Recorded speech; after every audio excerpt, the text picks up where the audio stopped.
How can Ferrari recover at this difficult time it is going through? In today's video, we are going to see what the internal solution is in Maranello if there are any structural problems with the car. We also need to discuss Lawson's situation at Red Bull. We also need to talk about the introduction of V10 engines that will probably arrive in a few years. And we need to see how Mercedes is moving as well. Before we start, please leave a supportive like, subscribe if you haven't already, and now let's look at everything in detail. The weekend of the China Grand Prix 2025 turned out to be a real earthquake for the Ferrari team.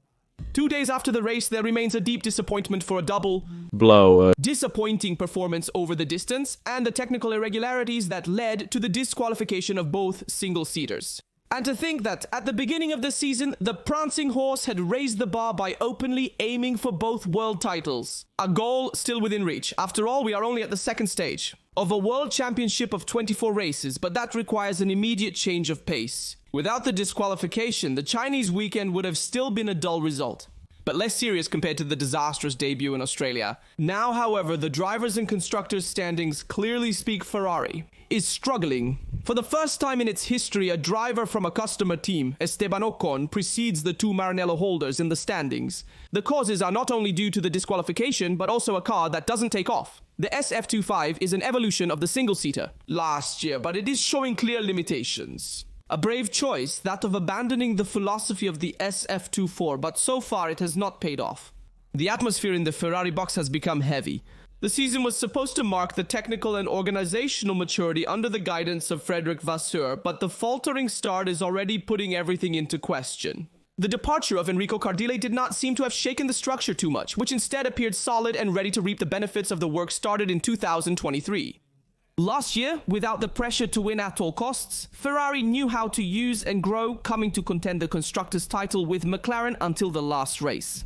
However, the scenario has changed today. The technical problem with this SF25 also concerns the rear axle. In fact, in China, Ferrari used softer springs on the rear axle of the suspensions, which resulted in a more variable setup of the single-seater, less stable and therefore changes depending on the roughness and dips of the asphalt. This also resulted in the disqualification of the two drivers, partly because of Hamilton's higher plank consumption. The strategy has a single stop for Charles Leclerc, who was disqualified due to the single-seater being too light. In 2024, the goal was to improve, but today winning is a must, and this difference is substantial.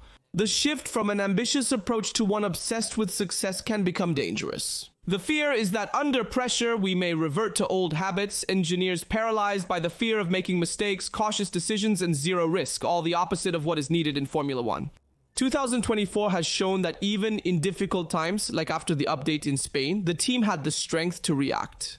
The SF25 has grown steadily, ending the year as one of the most competitive cars, but today the stakes are higher and the margin for error has been zeroed. Ferrari must continue to take risks. They must do it with clarity, but without being crushed by the obligation to win. The pressure must not become a burden. If the team gains confidence in their own means, everything will be questioned, starting with Vasseur. It is during these phases that a team's strength is truly tested.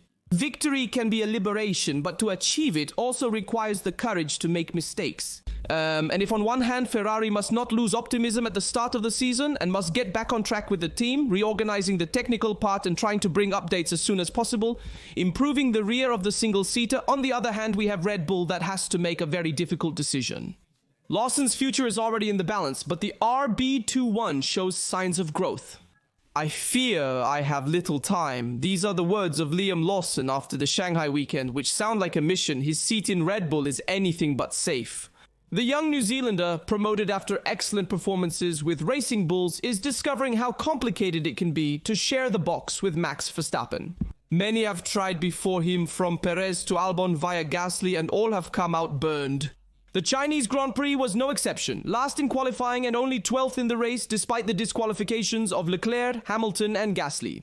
Underperformances that fuel rumors of a possible change as early as the next round in Japan. Zuno Oda, increasingly convincing, would be ready to step in, and Helmut Marko's words are not reassuring at all. "We will have a meeting in Milton Keynes this week," he told German Sky. "We are worried, but we are not throwing in the towel yet." Horner said they need two drivers for the Constructors' title, being diplomatic but direct. Christian Horner analyzed the situation in greater detail. Liam is a great talent, he told Sky United Kingdom microphones, but he is still looking for the feeling with this car. We will support him as much as possible, but to win the Constructors you need 2 competitive drivers.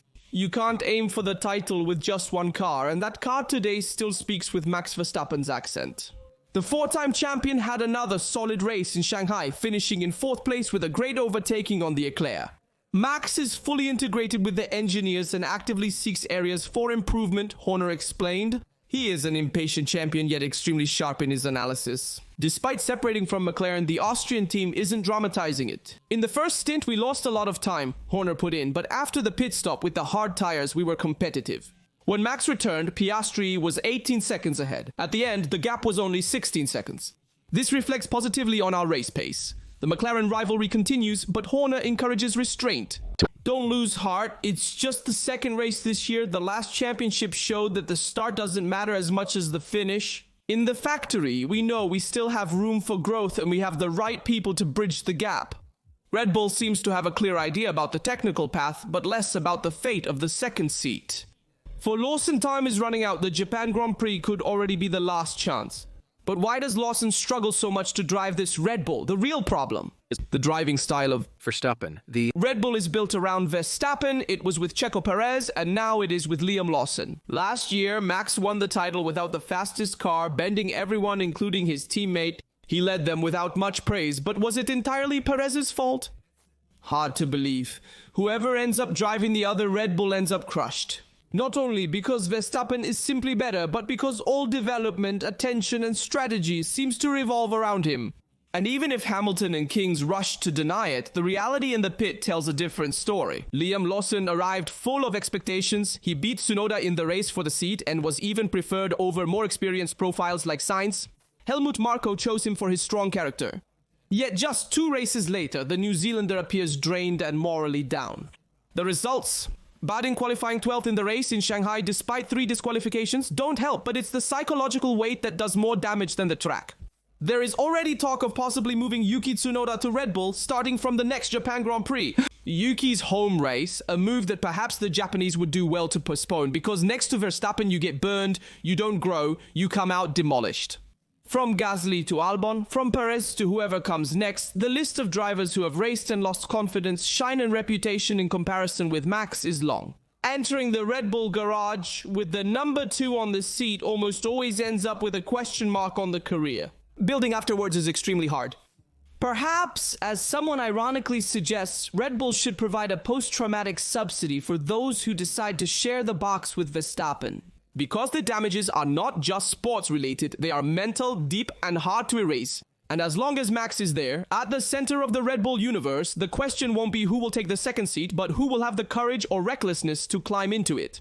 And Lawson himself has stated, I've already beaten Tsunoda in the past, and it's true, last season Lawson did very well in racing bulls against Tsunoda and also beating Perez, but he also stated himself, I'm not stupid, I know I'm at risk. But at Red Bull, they're not just considering the arrival of Tsunoda, there's another driver in their sights. Lawson finished 3 qualifiers in 18th, 20th and 20th place considering the sprint qualifier and the normal qualifier in China. A negative record in the team's history, with race placements no higher than 12th. In China, team principal Christian Horner stated that all available data will be examined before any decision is made. But the direct question if the place... Lawson wouldn't give clear answers about Suzuka. Each car has 400 engineers and 600 sensors. We will analyze everything carefully. We need to understand what is right to do for him and for the team. Tsunoda is ready, but Suzuka is a risk. Helmut Marko has publicly praised his maturation. He's changed, he's more mature and has a new approach, and now he's in his best form ever. However, Verstappen himself has emphasized that the Racing Bull's car is much easier to drive compared to the Red Bull.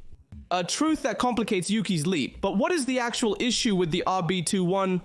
The RB21 is a complicated car, extremely responsive at the front but unstable at the rear. Albon had compared it to using a mouse with maximum sensitivity. The single-seater is clearly developed around Verstappen, and this makes the task of whoever is alongside him even more difficult. Since Ricciardo, no driver has matched Verstappen, and with Red Bull no longer dominating as in 2022 to 2023, there's virtually no room for error.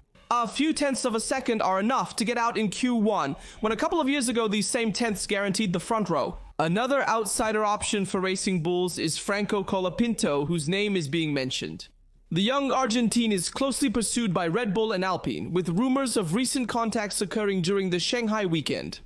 Helmut Marko was seen in Alpine's hospitality. The link between Colapinto and Jack Doohan, Alpine's direct rival, is known. At the moment, Colapinto remains a remote possibility, more pushed by his entourage than by a real technical need. But in Formula One, where every opportunity is evaluated, this track cannot be completely ruled out. In all this, Max Verstappen is expected at the factory in the coming days to work with the engineers on the limits of the RB21 and to seek the solutions needed to stay in the fight for the title. However, time is running out on the driver's front. The decision could come sooner than expected, not only to protect the points in the constructors, but to prevent internal instability from compromising the entire season. So if we find a Red Bull chasing McLaren from a technical point of view, despite a good race pace from Max in the second part of the race in Shanghai, we now have to talk about a decision by the Fédération Internationale de l'Automobile for the coming years. Nicolas Tombazis does not rule out an early arrival of the V10 engines.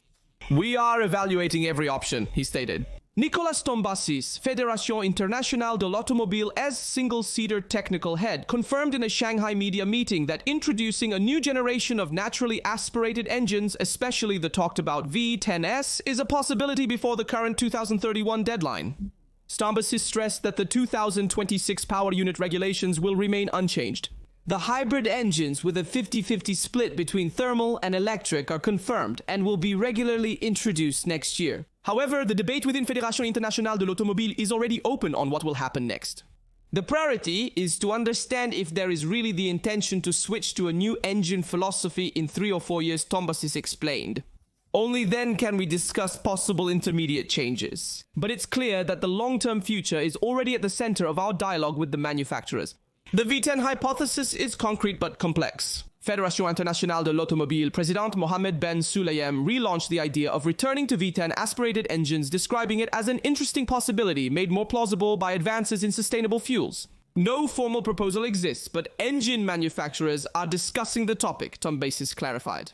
Today, there are options suggesting that the engines of the future could be simpler and less expensive. The current global economic context leads us to reflect on more sustainable solutions compared to the complex and expensive power units currently in use. A return to naturally aspirated engines before 2031, possibly in 2028, 2029, would be challenging to manage. All manufacturers have already heavily invested in the development of the 2026 power units. Changing course would mean displeasing those who believed in the project, like Audi, ready to debut in F1, or Honda, which reconsidered its own sports commitment precisely because of these new regulations. "Our role is to ensure fairness among all manufacturers," explained Tombazis, "and respect those who have already spent time and resources in this direction. We don't want to jeopardize the sport's stability.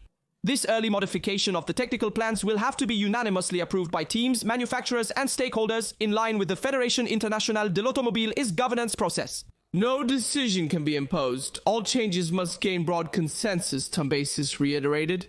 In summary, the introduction of the V10 before 2031 is a real option, but will depend on the common vision that Fédération Internationale de l'Automobile teams and engine manufacturers will be able to build in the coming years. So we hope there is an introduction to V10 engines in the coming years, perhaps already anticipated in 2028 and 2029. We might even witness a hybrid aspirated V10. Getting everyone to agree will be a process and will depend on the satisfaction with the new 2026 engines. A hybrid V10 might be an option. That said, what's the current situation at Mercedes? Behind a dominant McLaren in China, a challenge took place between the teams for the role of second force. The one who came out on top with intelligence and solidity was Mercedes, who knew how to fully exploit the characteristics of their V16, but above all, interpreted the race impeccably. A result strategically built and sealed a perfect performance by Russell, rewarded with a second consecutive podium. "Probably it was one of the best Formula One weekends I've ever had," Russell stated. And indeed, the Brit has been a constant at the start of the season, marked by highs. The lows of Ferrari, the dominance of McLaren, and Red Bull's search for identity. Russell, conversely, has made the most of every chance, even when not in the limelight. "I rarely give perfect scores, but today George ran a flawless race," Toto Wolff stressed. He's not discussed enough, but for me, he's one of the top 3 drivers on the grid. We have definitely seen a more balanced V16 than its turbulent predecessor, the V15, and the car is still far from perfect, but the drivers can now handle it better, especially in mixed conditions. Starting ahead of the two Ferraris gave Russell a significant tactical advantage, allowing him to set up the first stint with margin and without having to fight in traffic. Mercedes quickly understood that the one-stop strategy was the most effective by interpreting the data from the early stages, while Ferrari still seemed undecided. Russell and the pit wall opted for the undercut by fitting the hard tires at the right time. The comparison with Leclerc is emblematic. Both suggested staying out longer, but while Mercedes acted decisively, Ferrari hesitated and brought Charles back in at the worst time, in traffic. In addition, the Monegasque driver tackled the second stint with an initially too aggressive pace, not because of him, but because of the pit wall that didn't tell him they would only make one stop, which made the tire less effective in the long run. Russell, on the other hand, managed with more care, avoiding overheating the rear. And Russell himself stated, "McLaren are the fastest, but third place is a great result. How did Kimi's race go?" Andrea Antonelli's second Formula One race at Kimi turned into a battle against misfortune. In Shanghai, the young driver from Bologna finished 8th, which later became 6th after the two Ferraris were disqualified, following a challenging Grand Prix from the start. In fact, the problem occurred at the start when Antonelli hit a part of the wing lost by Leclerc after the contact. The debris damaged the V16's bottom, affecting the single-seater's balance from the beginning. And Antonelli stated, I felt something strange right from the first lap. I was struggling to manage the rear, and I didn't expect it because yesterday we were mainly struggling with the front. Today, however, I had a lot of oversteer. The goal for him is to improve in qualifying. Even though I scored points in both races, I'm not entirely satisfied, he admitted. Qualifying will be key in Japan. Putting everything together on Saturday is crucial for a strong starting position. I will analyze what happened here in China to improve. The young rookie class of 2006 once again proves to be very mature, with a solid race and points brought home anyway. Kimi did his part despite having damage to the bottom of the single-seater. So while all the opponents are working to improve and bring home important points, Ferrari is struggling a lot at this time and must try to redeem itself from the next Grand Prix in Japan. Tell me your opinion on all the topics we covered in the video, including the topic of V10 engines and the choice of the second seat in Red Bull. I'm curious to read and respond to everyone. Don't forget to like, subscribe, and turn on notifications to stay updated on new videos from this channel. Every day I keep you updated on all the Formula One news and specifically on Ferrari related topics. Some related videos below. See you next time on Rastra Tutto.